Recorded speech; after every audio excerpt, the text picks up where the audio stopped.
Gelar perkara di Polda Jatim melibatkan Suwondo Basuki sebagai terlapor berlangsung Kamis tanggal 26 Februari tahun 2026. Gelar perkara tersebut, lantaran Hermanto Urip yang jalani proses hukum di Pengadilan Negeri Surabaya sebagai terdakwa melaporkan Suwondo Basuki yang merugi sebesar 60 miliar atas investasi tambang nikel di Kabaena. Sementara penasehat hukum Suwondo Basuki yaitu Profesor Dr. Chandra Srijaya Prajonggo, SH, MH, saat di hadapan awak media menilai, Hermanto Urip beritikat buruk sebagai pelapor. Perkara tersebut, sebelumnya telah diperiksa oleh Bareskrim Polri maupun pengadilan dengan putusan yang memiliki kekuatan hukum tetap atau inkrah. Bareskrim telah mengeluarkan surat resmi yang menyatakan, transaksi jual-beli yang dilakukan Suwondo atas kompensasi utang dari Hermanto Urip merupakan perbuatan yang sah dan sesuai peraturan perundang-undangan yang berlaku, ucapnya. Bahkan, aset yang sempat diblokir Bareskrim karena diduga terkait investasi nikel bodong Venantius Nikwidodo dan Hermanto Urip yang merugikan banyak orang. Sayangnya, terkait kwitansi tersebut, malah dipersoalkan Hermanto Urip dengan melaporkan Suwondo Basuki. Padahal, kwitansi itu tulisan tangan Hermanto Urip sendiri kemudian dilanjutkan, dengan pembuatan akta di hadapan Maria Chandra selaku notaris. Sisi lainnya, Hermanto Urip di hadapan awak media mengatakan, dirinya melapor tidak ada kaitannya dengan investasi tambang. Dirinya merasa belum menerima pembayaran penjualan rumah. Dari Polda Jatim, jurnalis Basudewa TV melaporkan. Masuk akal enggak? Saya jual rumah, masa saya bikin kwitansi yang menyatakan bahwa pembeli terima uang dari saya. Loh, berarti kan Suwondo terima uang, terima 15 miliar. Logikanya di mana kan? Ya, pelapor ini kan memberikan rumah itu sebetulnya 15 dan 4 miliar. Ini kan kaitannya sama investasi, tapi tidak diakui. Rumah itu di mana? Di Grand Permai. Dan Di mana? Dan pihaknya terlapor ini memberikan kwitansi tak terima $1 seolah-olah $1. Ya, seolah klaim kami ini meminjam uang, padahal beli uangnya tidak pernah diserahkan. Tapi untuk pembelian rumah itu sudah dibayar sama Suwondo? Tidak ada. Justru itu yang kita laporkan. Itu karena apa? Karena perkara tersebut sudah diperiksa oleh Bareskrim dan Bareskrim sudah membuat surat resmi bahwa mengatakan bahwa jual beli yang dilakukan Pak Wondo terhadap kompensasi hutangnya Hermanto Urip itu adalah sah dan benar menurut peraturan perundang-undangan berlaku. Maka blokir oleh Bareskrim itu dicabut. Kenapa diblokir oleh Bareskrim? Diblokir oleh Bareskrim karena adanya penjualan nikel bodong, yaitu investasi nikel yang bodong. Nah, ternyata ini kemudian berlanjut diperiksa di pengadilan, baik pertimbangan majelis hakim sampai kasasi maupun peninjauan kembali, itu dengan tegas majelis hakim mengatakan bahwa yang beretikat buruk dalam tindak pidana yang dilakukan oleh Venan yang terpidana 1,5 tahun adalah Hermanto Urip. Atau intinya Hermanto Urip itu dalam pertimbangan majelis hakim disebut sebagai otak intelektual daripada kejahatan.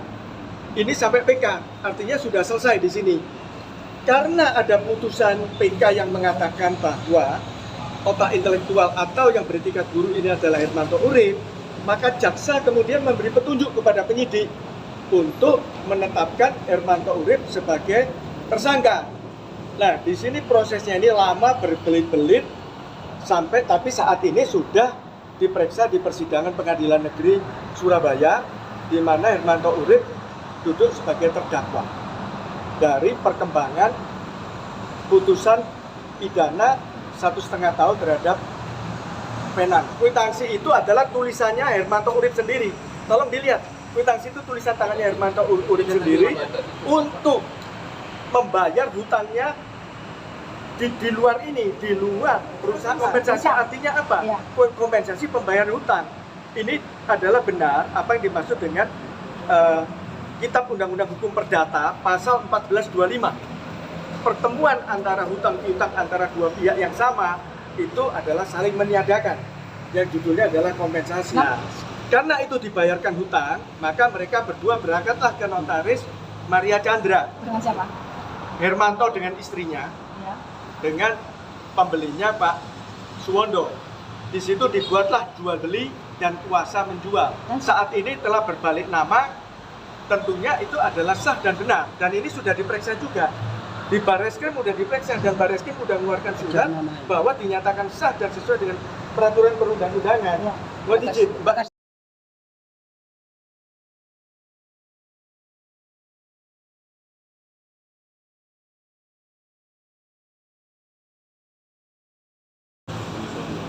Saya ulang, Ya. tulisan ini tulisan tangannya Hermanto sendiri. Nah, kemudian pada waktu sudah dinotaris, notaris pastikan menanya apakah para pihak sudah melakukan pembayaran dan menerima pembayaran dengan baik. Katanya begitu. Dikeluarkan oleh Hermanto surat kwitansi yang ditandatangani sebagai kompensasi pembayaran hutang. Ini tolong dibaca. Rumah Galaxy Forum ini dengan kompensasi hutang. Ini jelas ini. Ada tulisan tangannya si istrinya. Ini tulisan tangannya istrinya. Ya. Ini tulisan tangan istrinya Hermanto. Sehingga Hermanto hari ini kalau mau mengingkari, maka tentu menurut saya terlalu naif. Dia sudah membuat suatu akte otentik. Apa artinya akte otentik? Akte otentik itu adalah isinya dianggap benar dan merupakan suatu bukti yang sempurna. Apabila ada pihak yang ingin mengingkari akte otentik, maka pihak itu yang punya kewajiban membuktikan. Harusnya adalah demikian. Gini, perusahaan itu dibuat Hermanto hanya untuk 2 bulan. Setelah itu Bapak Belur baru ketahuan dia membuat bill of lading palsu, faktur penjualan palsu, dan dia yang mengambil semua uangnya, uang perusahaan itu dia, istrinya, anaknya, sopirnya, dengan 153 lembar cek. Oke. Dia ambil uang itu. Pak, berarti laporan ini untuk menutupi kesalahan-kesalahan Hermanto terhadap Pak. Begini, Suwondo. makanya itu tadi saya katakan bahwa laporan yang dibuat oleh Hermanto ini itu laporan yang beretikat buruk, hanya untuk memperpanjang atau membuat suatu opini terhadap perkara pidananya dia yang saat ini sedang diperiksa di PN Surabaya. Oh, jadi dia menimbulkan pidana baru ya, Pak ya? Bukan, hanya untuk memperpanjang. Karena satu perkara tidak mungkin diperiksa 2 kali. Ini adalah norma hukum. Masalah rumah ini sudah diperiksa di Barreskrim. Dan Barreskrim sudah mengeluarkan surat.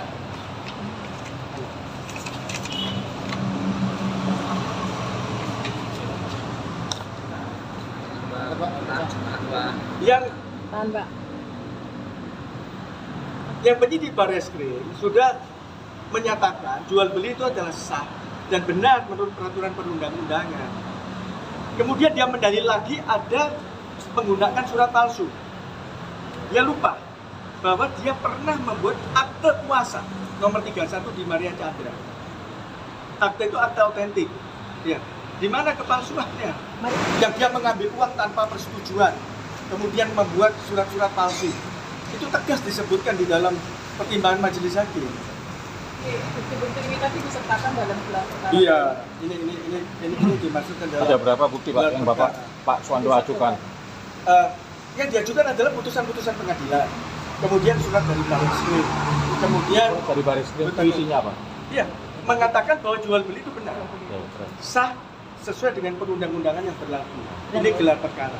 Makanya tadi sudah saya sampaikan bahwa sesuai norma hukum satu perkara itu tidak mungkin diperiksa 2 kali. Oke, makasih Pak. Bahkan tadi Hermanto Urip juga sempat mengatakan dalam gelar dia membuat laporan lagi dikirim sus katanya. Ya, boleh-boleh saja. Namanya orang melapor, menggugat itu boleh-boleh saja. Itu kan hak daripada setiap orang. Tetapi penggugat yang beretikat baik atau pelapor beretikat baik tentunya harus berdasarkan suatu kebenaran. Pak Dandra, Ya. minta tolong direview laporannya Hermanto Urip di Polda ini sehingga dilakukan gelar ya Pak ini. Iya. Ini review aja Pak. Laporan ini bagaimana? Di Polda itu dia lapor, tentunya penyidik melakukan penyelidikan. Nah, yang dilaporkan itu pasalnya apa? Dilapor pasalnya 37 tipu gelap dan menggunakan surat palsu 391. terlapornya Suwondo Basuki. Dr. Suwondo. Oke. Ya. Ah, Ya, ini yang tadi saya jelaskan bahwa pelapornya adalah pelapor yang beretiket buruk. ah. Ini hanya sekedar hanya untuk membentuk opini, hanya asal-asalan saja. Karena perkara yang dilaporkan ini sudah diperiksa di Barreskrim sejak 2019. Itu Barreskrim sudah menerbitkan surat, bukan SP3, terlapornya adalah Hermanto Urip sama Finansius. Oh. Tetapi untuk rumah yang diingkari oleh si Hermanto Urip, untuk rumah itu sudah dinyatakan bahwa jual beli rumah itu adalah sah dan sesuai peraturan perundang-undangan yang berlaku. Kemudian penipuan terhadap nikel bodong, penjualan nikel bodong itu sudah diputus di Mahkamah Agung sampai putusan TK. Yang jelas hakim mengatakan yang beretiket buruk dalam tindak pidana yang dilakukan oleh Finansius yang dihukum 1,5 tahun itu adalah Hermanto Urip.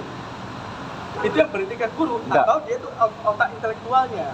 Kalau di Polda ini kok permasalahannya uang dan uang 15 itu rumah dan Iya. 15 ini Ini gimana, sudah Pak? diperiksa semua. Oh, Sejak awal sudah diperiksa. kalau yang di semua. Barreskrim pelapornya Sama. Suwondo Basuki. Bukan. Pelapornya orang lain pada waktu itu. Dan Yang ditipu. terlapor Korban nikel bodong ini kan banyak, Pak. Saya rasa belasan atau puluhan, saya tidak jelas. Tidak hanya di Surabaya, di Jawa Tengah, di Semarang, Sulawesi. di Sulawesi, itu banyak korbannya. Jadi korban nikel bodong ini banyak, bukan satu.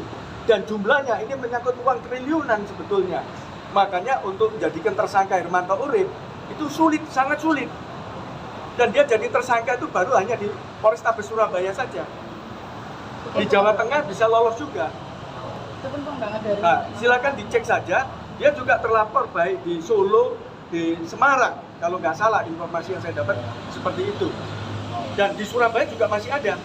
Hermanto Urip ini masih menjadi terlapor di Polrestabes. Artinya korbannya ini banyak. Makanya saya harapkan harusnya dia itu kesatria, nggak usah mutar-muter lah. Hidup ini memang orang itu ada cobaan, ada kekilafan. Ya diselesaikan kekilafan itu dengan baik-baik. Suwondo ini saya rasa dia pada hari ini usia 80 tahun, dia hanya mengharapkan bisa hidup sampai akhir usianya dia. Katakan dia misalnya mau menyelesaikan berapapun mungkin akan diperhitungkan untuk asal dia bisa hidup sampai Tuhan manggil dia. Nah itu mungkin ya diterima. Gimana Mas? Pak, peran dari istri dan anak si Hermanto Urip dan supirnya itu menurut kacamata Anda masuk nggak ke istilah penyerta maupun Begini, turut serta? ini harusnya menjadi kewenangan daripada penyidik. Kalau menurut ceritanya ikut ngambil uang, ikut membuat invoice palsu, ya, ini sesuai laporan. Nah, Bapak bisa nilai sendiri, itu bisa kena penyertaan atau tidak. Tetapi kami juga bisa menyadari mungkin ada perasaan-perasaan tertentu. Makanya pada waktu anaknya juga tidak dilakukan penyertaan, kami diam saja. Dan karena kami pikir, ya sudah anak masih kecil, masih muda, tentu masa depannya masih panjang dan mungkin bisa meningkat.